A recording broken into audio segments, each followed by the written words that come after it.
हैं। आरूढ़ पतिते दत्तो मन्यान योपहृतम चयद, उसको दुर्गति प्राप्त होती है। इसलिए होश में ये मार्ग ऐसा नहीं अब हमारा मन नहीं लगता, अरे अहो भाग्य है कि तुम्हारे भाग्य से विषय भोग मिटा दिया भगवान ने, तुम्हें परमार्थ का मार्ग दे दिया। जिसको छोड़ना कठिन है भगवान ने उसे काट दिया, चलो मेरे मार्ग में चलो। हम मनमानी आचरण नहीं, बिल्कुल नहीं। यहां शास्त्र आदेश करता है, ऐसे नहीं होना चाहिए कि 4 दिन हुए कपड़ा उतार दिया, कपड़े बदल लिए, 5वें दिन फिर उसी पोशाक में। तो जानते हो इससे क्या होगा? जीवन भर कुछ कर लो, दुर्गति प्राप्त होगी। तस्मात् शास्त्रम प्रमाणम ते कार्याकार्यो, ये कानून है। कानून में फंस गए तो सजा निश्चित होगी। ये भागवतिक कानून, जैसे एक राजकीय कानून है, तो ये भागवतिक त्रिभुवन का कानून है। त्रिभुवन में कहीं यही कानून काम करेगा। अलग अलग देश का कानून है, लेकिन ये त्रिभुवन का कानून है, विश्व का कानून है, ये भगवदीय कानून है। अगर इसमें फंस गए तो निकलना मुश्किल हो जाएगा। बहुत शास्त्र के अनुसार चलो। तो जो वानप्रस्थ या संन्यास लेकर के पुनः गृहस्थ धर्म से युक्त हो जाता है, उसकी दुर्गति निश्चित हो जाती है। आप तुम वो कर ही नहीं पाओगे। जैसे कहते हैं अब मंत्र ले लिया, आप क्या जाने की जरूरत है? मंत्र प्रकाशित ही नहीं होगा, जप ही नहीं पाओगे। लिख के देख लो, ये शब्द लिख लो, मंत्र नहीं प्रकाशित होगा, जप ही नहीं पाओगे। खिलवाड़ है परमार्थ चलना। एक एक अक्षर में अगर त्रुटि हो जाती है तो छाती जलेगी। कैसे कैसे गलती कैसे होगी? एक अक्षर भी अगर शास्त्र सम्मत इष्ट प्रेरित है, हृदय शीतल रहेगा, परमार्थ प्रकाशित रहेगा। ये मार्ग है। अब कौन शास्त्र स्वाध्याय करता है? कहां में सत्य चर्चा सुनने को मिलती है? भगवत कृपा है जो सुनने को मिल रही, इसको हृदय में धारण करो। जो जीवन हमें भगवान ने दिया है, ये निंदनीय जीवन नहीं है, ये रोने वाला जीवन नहीं कि हाय हमें दूल्हा नहीं मिला, दुल्हन नहीं मिली, हाँ संसार के भोग नहीं मिले, परिवार बड़ी कृपा हुई, जिस दलदल से हम नहीं निकल सकते थे, नहीं निकल पाए अनंत जन्मों से, आज हमारी लाडली ने फूल जैसा मुझे अलग कर दिया। गृह कारज नाना जंजाला, ते अति दुर्गम शैल विशाला, ये शर्म आवत अति कठिनाई, राम कृपा बिनु आए न जाई। भगवान ने तुम पर कृपा की, तुम्हें नाचना चाहिए कि रोना चाहिए? विषयों को देख देख कर जलते हो, भोगने की लालसा रखते हो। कैसा जीवन? व्यर्थ जीवन। बिल्कुल नहीं, सावधान। तुम्हारा जीवन भगवान के लिए, तुम्हारे भाग्य में श्री जी लिख दी गई। हमें नाचना चाहिए। हमारे भाग्य को बदलकर प्रभु ने अपना चरणारविंद, अपना धाम, अपना नाम, अपनी सेवा दे दी। धिक्कार है अगर ऐसे होने पर भी ललचाए और उस मार्ग की तरफ जाए जहां से श्री जी ने निकाल लिया है। तो जो वानप्रस्थ या संन्यास धर्म स्वीकार करके पुनः गृहस्थ धर्म का आश्रय ले लेता है, उसकी नारकी गति होती, दुर्गति होती है। और जो पापाचरण करके, अन्याय से, अधर्म से छीन झपट करके धन और सोचता है उसमें कुछ दान कर देंगे। जैसे किसी ने प्रश्न किया था ब्लैक और व्हाइट, कि अब हम तो ब्लैक और व्हाइट का मतलब काला और सफेद समझते हैं, तो काला धन का मतलब होता होगा अधर्माचरण या जो राजकीय विभाग से पास ना हो, उसे ही काला धन कहते होंगे। तो काला धन काला ही रहता है, कोई व्हाइट नहीं कर सकता उसे। जमा कर लो, एक समय आएगा कि ट्रक में लद के सब चला जाएगा, तुम भी लद के चले जाओगे। अगर वो समय ना आया तो यमराज के दूत तुम्हें ले जाएंगे, सब यही पड़ा रहेगा। होश में चलो। दान किसे कहते हैं? खूब मेहनत करो, धर्म से कमाओ, फिर उससे एक रोटी की व्यवस्था किसी की भी कर दो, उसे सतदान कहते हैं। लाखों बेईमानी से कमाए, अधर्म आचरण से दूसरों को चूस चूस के ऐसा दुख दे कर फिर सोचा कि लाख में 10,000 दे देते हैं, व्हाइट हो जाएगा। व्हाइट नहीं हो जाएगा, ये और तुम्हारे ऊपर आक्रमण कराएगा। क्योंकि जिनको दे रहे हो उनकी भी बुद्धि तो भ्रष्ट होगी, तो तुम्हारा धर्म बनाना, हाँ व्हाइट नहीं होगा, फाइट होगी। मार पिटाई शुरू करवाएगा, वो ऐसे आचरण करवाएगा, जहां जाएगा वहां खोपड़ी फोड़ेगा। उसका परिणाम जब आपके आएगा तो आपकी खोपड़ी फूटेगी। व्हाइट तो तब हो सकता है जब व्हाइट चलो। व्हाइट का तात्पर्य होता प्रकाश, श्वेत, ये लक्षण सतोगुण का। सात्विक भाव से चलो, मेहनत की कमाई से, पसीना चुहा के खूब मेहनत किया और फिर किसी को दिया, तुम्हारा परिवार उन्नतिशील रहेगा, तुम्हें लोक परलोक में सुख प्राप्त होगा। अन्याय से कमाए हुए धन का दान पतित कर देता है, पतित कर देता है।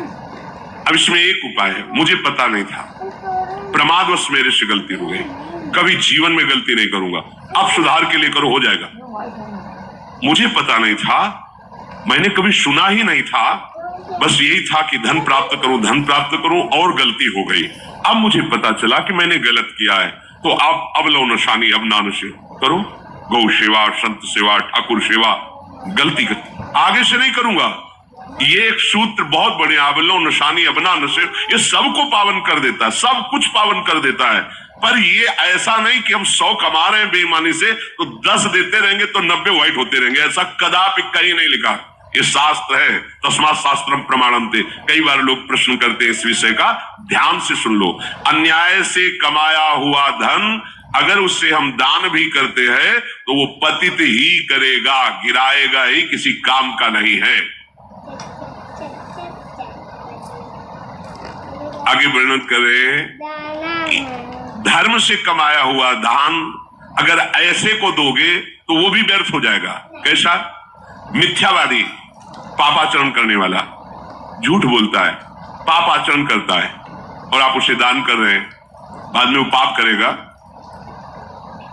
तो उसका फल आपको मिलेगा। उसके पाप के बढ़ावे में आप साझेदार हुए, आपका जो दान था उसके पाप में बढ़ावा देगा, आपको उसको साझेदारी का फल भोगना पड़ेगा।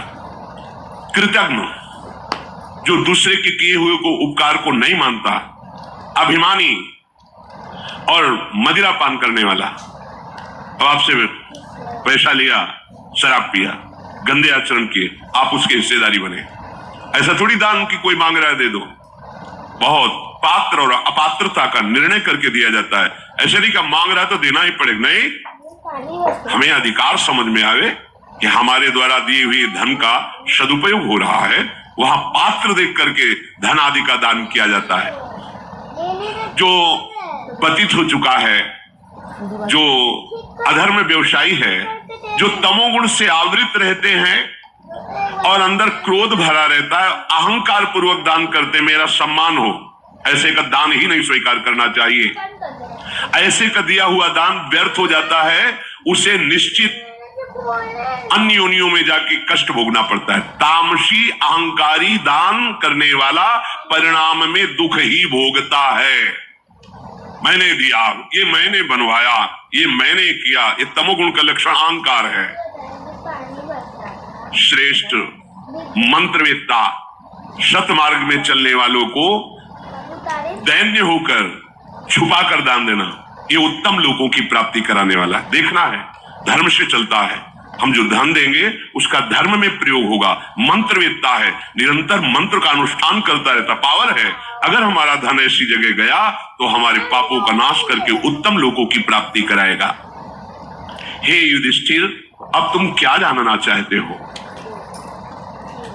काफी लोग ये सोचते हैं कि बीमारियां अपने आप ठीक हो जाती हैं, जबकि ये पूरी तरह सच नहीं है। गर्मी में ज्यादा पसीना आने की वजह से। हे युधिष्ठिर, अब तुम क्या जानना चाहते हो?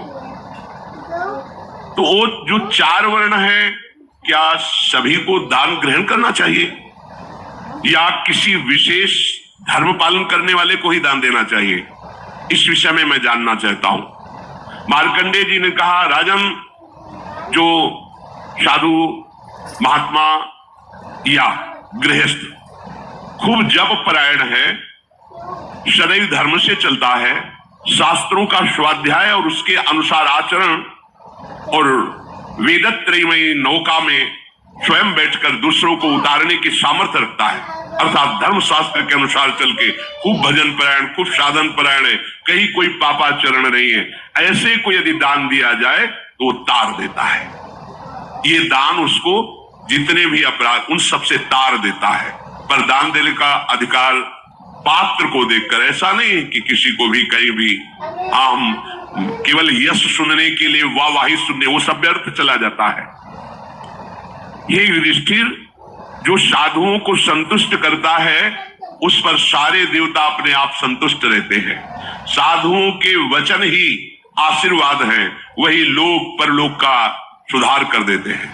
बस उनको उनके वचनों के अनुसार अपना जीवन बना के देखो, अपने आप लाभ मिलेगा। संतों को संतुष्ट करने से, संतुष्टता संतों को बाह्य पदार्थों से उतनी नहीं होती जितनी अपनी आज्ञा पालन करने से, आज्ञा पे चल रहे हो, हृदय शीतल हो गया, लोक परलोक सब सुधर गया तुम्हारा। यही परलोक सकल सुख पावत, मेरी शोभैया कृष्ण गुण संच। संपूर्ण शास्त्रों का ज्ञाता हो, संपूर्ण धर्म के रहस्य को जानता हो और स्वयं अपने उद्धार करने में समर्थ हो, ऐसे को दान दिया जाए तो शक्तिशाली होता है, तो वो दान तुम्हारा उद्धार कर देगा, तुम्हारा कल्याण कर देगा। हे कुंती नंदन, यदि साधु को भोजन कराया जाए तो साक्षात भगवान और अग्निदेव संतुष्ट हो जाते हैं। वे उतना यज्ञ या होम से संतुष्ट नहीं होते जितना साधु वैष्णव के मुख से भगवान संतुष्ट होते हैं। चंदन पुष्प चढ़ाने से उतना संतुष्ट नहीं होते जितना साधुओं की सेवा से संतुष्ट होते हैं। इसलिए तुम सभी उपायों से उन अतिथि साधुओं का सेवा करने का प्रयास करो। जो आए हुए संत वैष्णव अतिथि के चरण धोने के लिए जल अर्पित करता है, उनके पैर, उनके चरण धोता है, जहां वो वास करते हैं उजाले के लिए दीपक की व्यवस्था करता है, उनके उदर पोषण के लिए अन्न की व्यवस्था करता है या वास की व्यवस्था करता है, उसे कभी यमराज देख भी नहीं सकते। वो निश्चित भगवत कृपा को प्राप्त होता है। जो भगवान के श्री विग्रह की सेवा करता है, उनमें पुष्प अर्पित करता है, बाद में चढ़ाए हुए पुष्पों को उतारता है, साधु वैष्णवों को पवाता है, उनकी जूठन साफ करता है, चंदन माला पुष्प आदि से उनकी सेवा करता है, उनके चरण स्पर्श करता है, तो करोड़ों गौदान से भी अधिक महत्व रखता है ऐसा सेवादान। हे युधिष्ठिर, जो भक्तों की वास व्यवस्था वसुंधराम तु यो दद्यात् द्विजाय विदुरात्मने दातारम हनुगच्छन्ति सर्वे कामाभिवांछिताः। जो भक्त वैष्णव मंत्रवेत्ता नाम जप करने वाले, धर्म पे चलने वाले हैं, उनको जो भूमि दान करता है, वास की व्यवस्था करता है, वो अपनी कामनाओं को पूर्ण करने में समर्थ हो जाता है। मनोवांछित भोग उसे स्वतः प्राप्त होते हैं। यदि कोई रास्ते से थका मांदा आ रहा है और बहुत भूखा है और वो तुमसे पूछता है कि मैं बहुत भूखा हूं, क्या मुझे भोजन मिल सकता है क्या, तो चाहे जो समय हो, हमारी तो रसोई का समय खत्म हो गया, अब तो नहीं मिल पाएगा आपको भोजन, कदापि नहीं, चाहे जो समय हो, बुद्धिमान को चाहिए कि बहुत बड़ा सुकृत का अवसर मिला है, तत्काल उसको स्वादिष्ट अन्न पकाकर उसको पवाए, तो अन्नदाता को जो इच्छा करेगा उसे प्राप्त हो जाएगा। कोई भूखा ऐसे, वो साधु है कि नहीं, इससे मतलब वो भूखा है, थकित है, पूछ रहा है मैं कई दिनों से भोजन नहीं, मुझे भोजन मिलेगा क्या, कहीं भोजन मिलेगा क्या? हाँ हाँ, आप बैठिए, तत्काल आप रसोई चढ़ाइए, कुछ ना कुछ उसे बना करके पवाइए। तो इससे क्या होगा, यहाँ कह रहे जो चाहोगे तुम्हें प्राप्त हो जाएगा, क्योंकि उसके हृदय में भगवान बैठे हुए हैं। जो अपनी सामर्थ्य के अनुसार अच्छे ढंग से पवित्र भाव से भोजन तैयार करता है और वो भोजन भक्तों को अर्पित करता है, उस पुण्य कर्म के प्रभाव से वो प्रजापति ब्रह्मा के लोक में जाता है, अर्थात ब्रह्म लोक को प्राप्त होता है। जो लोग प्यासे को जल पीने की व्यवस्था करता है, अब जैसे पहले था जगह जगह सरोवरों में भी जल पीने लायक रहता था, अब सरोवर ही नहीं रह गए, फिर कुआं 30-35 में बड़ा सुंदर जल, वो भी व्यवस्था गई, हैंडपैप वो भी व्यवस्था गई, प्यास लगे तो बोतल खरीदो, नहीं और पानी की व्यवस्था नहीं तो चाहिए धर्मार्थ पानी की व्यवस्था, फ्री पानी की व्यवस्था, यहाँ रखा है शीतल जल है, यहाँ आप पान कर लीजिए। ऐसा जो शीतल जल की व्यवस्था प्यासों के लिए करता है, अब वो है नहीं, अवसर चला गया, बावली कुआं सरोवर ये तैयार करवाना, अब वो व्यवस्था नहीं, तो वैसी व्यवस्था जो युग धर्म के अनुसार व्यवस्था बदलती जाती है। और जो बहुत भूखा है, थका है, प्यासा है, उसे मीठे वचन से आइए आइए आप जल पीजिए, आप बैठिए, अभी आपको भोजन पवाते हैं, ऐसा। तो जो ऐसा करता है तो यमराज की ताकत नहीं कि वचन मात्र का उसे दंड दे सके, कठोर ताकत नहीं बोलने की यमराज की भी उनके सामने, फिर और की तो बात ही जाने दो। हे युधिष्ठिर, जो खूब अपने धर्म के परिश्रम से कमाए हुए संचित किए हुए धन को किसी सुशील शांत भगवत परायण को दान करता है, तो वसुधा देवी भूमि उस पर प्रसन्न हो जाती है और उसके ऊपर धन की वर्षा करती है और वो कभी दुख में नहीं पड़ता। और अगर कहीं ना मांगने वाला सुशील, व्रतधारी, भजन परायण ऐसे को दिया जाए तो तीनों लोकों पर कहीं भी हो जा सकता है, उत्तम गति प्राप्त होगी। कभी मांगता नहीं है, धर्म से चलता है, भजन परायण है, ऐसे को यदि दिया जाए तो तीनों लोकों में सबसे बड़ा पुण्यात्मा होता है, कहीं भी जा सकता है। भाइयों से धर्मराज युधिष्ठिर को बड़ा कौतूहल हुआ मार्कंडेय जी की ये बात सुनकर। तो उन्होंने कहा, महाराज अभी आपने यम की बात की, तो यमलोक कितनी दूर है यहां से, मृत्यु लोक से? कैसा है, कितना बड़ा है, किस उपाय से वहां के संकटों से पार हुआ जा सकता है, आप कृपा करके बतलाइए। मार्कंडेय जी ने कहा, धर्मात्माओं में श्रेष्ठ युधिष्ठिर, तुम्हारा ऐसा प्रश्न करना बहुत उत्तम है, ये बड़ी गोपनीय बात है, तुम ऋषियों का आदर करते हो इसलिए मैं तुम्हें बता रहा हूं। यहां मृत्यु लोक से 86,000 योजन पर नरक विराजमान है। अब गांव में क्या जाने तिहाड़ जेल कहाँ है, तो गांव वाला पूछे तिहाड़ जेल कहाँ है, तो उससे परिचय वाला बता देगा कि इतने किलोमीटर यहां से दिल्ली, दिल्ली से इतने किलोमीटर वहां तिहाड़ जेल है।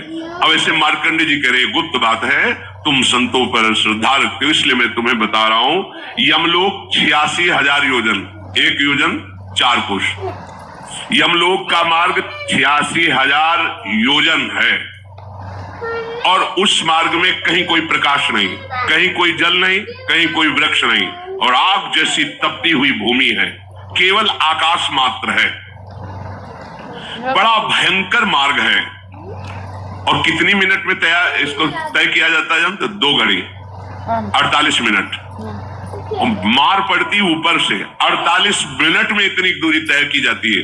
यातना दे, मरना है नहीं उस देह में, जैसे पांच भौतिक देह तो मर जाएगा, लेकिन यातना दे नहीं मरेगा, काट दोगे फिर भी नहीं मरेगा, काटा फिर जुड़ गया फिर, क्योंकि से भोगना है। बड़ा भयानक दुर्गम है, वहां ना कोई वृक्ष की छाया है, ना पानी है, ना कोई ऐसा स्थान है जहां बैठा जा सके। जीव को भारी कष्ट देते हुए ले जाया जाता है।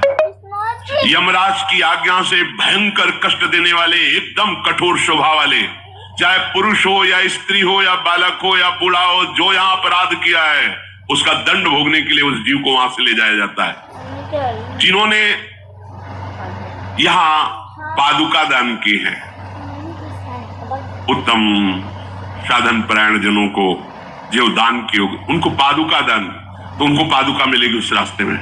तपती हुई आग की तरह जो मार्ग की भूमि है उसमें उनको पादुका मिलेगी। यदि वाहनों का दान किया है तो वाहन, छत्र का दान किया है तो छत्र, और यदि प्रकाश का दान किया है तो प्रकाश, अन्न दान किया है तो उसे आराम से बैठाल कर भोजन कराते हुए ले जाया जाएगा, बजाएगा नरकई। हाँ, नाम जो, इसीलिए हरिवंश महाप्रभु कहते, जैसे हरिवंश नरक गति दुर्भर, यम द्वारे कटियत नक्शी के। बहुत होश में ये जो सत्य मार्ग पे चलने वाले इसलिए डरते रहते हैं कि कहीं कोई गलती ना हो जाए, ये डर ही डर हरिवंशित जिनो भ्रमई गुण सल। वैसे भी जो धर्मात्मा पुरुष होते हैं कि कहीं कोई अपराध न पड़ जाए कि समाज में हथकड़ी पड़ करके वो फिर रोड में ऐसे दिखाते हुए ले जाए, वो जा रहे देखो, तो बस यहाँ की हथकड़ी तो खुल भी सकती है, आप भाग भी सकते हो। यमराज के दूतों के पावर इतने बलवान है कि मान लो यहाँ तो क्षमा भी हो सकता है, यहाँ तो हो सकता है तुम्हारा पक्ष जोर हो जाए तो छूट भी सकते हो, लेकिन यमराज के यहाँ पक्षपात नहीं, वहां तो 1 सेकंड से कम हिस्से में पूरा निर्णय कर दिया जाता है। वहां बहुत भीड़ लगी है, यम द्वारे में बहुत भीड़ लगी है, मंदिर में उतनी भीड़ नहीं लगी है जितना मधुशालाओं में भीड़ लगती है ना, क्योंकि वो यम कलयुग ने कहा है, कई बार सुनाया है, सतयुग, त्रेता, द्वापर, कलयुग ब्रह्मा जी के 4 पुत्र हैं। ब्रह्मा जी ने जब पूरी सृष्टि रची तो सतयुग से कहा हमने नरक की भी रचना की है, तो थोड़ा उधर भी ध्यान देना। उनका हमारे राज्य में नहीं, हमारे राज्य में कोई नरक जाएगा ही नहीं। पीछे सतयुग का वर्णन हनुमान जी महाराज ने भीम से किया, तब बताया कि सब पर ब्रह्म के ध्यान परायण, सब पर ब्रह्म के ध्यान परायण, सबका एक ही परम धर्म, निरंतर भगवत ध्यान में मगन रहते हुए आचरण करना। त्रेता ने कहा कि हम बड़े भैया का अनुसरण करेंगे। द्वापर ने कहा आपकी आज्ञा का उल्लंघन नहीं होगा, प्रयास करेंगे। कलयुग ने कहा, जैसे बड़े भैया ने कहा हमारे राज्य में कोई नरक नहीं जाएगा सतयुग ने, ऐसा ही हम आपको वचन देते हैं, कोई चूक हो जाए तो कोई स्वर्ग या ब्रह्मलोक या भगवत प्राप्ति कर ले, सबको सीधे नरक भेजेंगे हम। हाँ, हमारे राज्य में कोई स्वर्ग जाए, देखो सब साधन खत्म होते चले जा रहे हैं, अभी तो बच्चा ही कलयुग, अब स्वाहा बोलने के लिए रह नहीं गया। क्या बोलोगे स्वाहा? अब पता नहीं घी में कौन सी चर्बी मिली, क्या मिला, कैसे विश्वास करे, क्या कर, दूध पाउडर से बना है, कहां से बना, कैसे खीर बना के आहुति दे, वस्तुएं पवित्र, अब विश्वास नहीं रह गया। क्यों? दूध चाहिए सबको और गाय पालने की सामर्थ्य किसी को नहीं। फ्लेट में गाय रहेगी क्या? पर जितने फ्लेट में रहते सबको दूध चाहिए, तो कहां से आएगा? तो बनाएंगे कृत्रिम दूध, और वो जाएगा आंखों में कैंसर पैदा करेगा, रोग पैदा करेगा, हाई लो ब्लड प्रेशर करेगा, शुगर बढ़ाएगा, जीवन क्या। देखो कलयुग का प्रभाव देखो। तो जो यहां प्रकाश दान करता है उसको मार्ग में प्रकाश मिलता है, जो यहां भोजन अन्न दान करता है उसको अन्न मिलता है, और जिन्होंने यहां किसी को भरपेट भोजन नहीं पवाया तो उसको भूख में, प्यास में, जैसे आपने यहां पौशाला खोल दिया, कोई पानी की व्यवस्था कर दी, सैकड़ों लगाए पानी पिए, तो अगर बहुत ही पाप है, नरक जाना भी पड़ेगा, तो वीआईपी व्यवस्था आपकी रहेगी। नहीं होते जैसे वीआईपी लोग जाते हैं किसी छोटे मोटे अपराध या ऐसे उसमें, तो उनके पंखा भी लगता है, उनके लिए व्यवस्था वैसे, जो ऐसे तो फिर नीचे टाट बिछा है उसी में, वैसे अलग अलग व्यवस्था नरक में भी होती है। जिन्होंने यहाँ किसी को भोजन नहीं, किसी को वस्त्र नहीं दिया, किसी को पानी नहीं पिलाया, कभी किसी को कोई सेवा नहीं की, नंगे, वहां कोई कपड़ा नहीं पहना जाता यातना देह में, बड़ा कष्टमय जीवन। तो आचार्य और बड़े बड़े महापुरुष इसका वर्णन करते हैं। जो यहाँ जो कुछ दान करता है उसको उस मार्ग में मिलता है। हम कहते हैं उस मार्ग में ना जाओ ना तो राधा राधा बोलो ना, अनुल्लिख्यानंताम अपि तदपराधान मधुपति।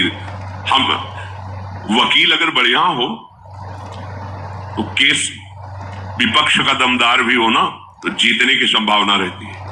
ऐसे ही कितने भी हमसे अपराध बन गए हो, भगवान के भक्त वकील हैं, भगवान की ही बात से न्याय दिलवाते हैं। आपने कहा है अपचित सुदुराचारु भजते माम अनन्य भाग, जैसा भी है जिसने आपकी आश्रय ले लिया, आप पीछे की कोई बात नहीं देखी। आपने कहा है अनुल्लिख्यानंताम तदपराधान मधुपति, आप प्यारे आपके ही वचन है ना कि राधा राधा बोलेगा तो मैं अपराध लिखूंगा ही नहीं, पीछे हुए उनको भस्म कर दूंगा, आगे के लिखूंगा नहीं, तो मालामाल हो गया ना।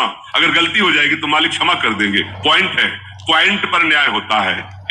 इसी बात पर विश्वास करके हम राधा राधा राधा, क्या लगता है गोविंद गोविंद गोविंद। आप समझ नहीं पा रहे, बहुत धोखे का जाल बिछाए हुए माया, और ऐसा लगता क्या यार किसी की जरूरत।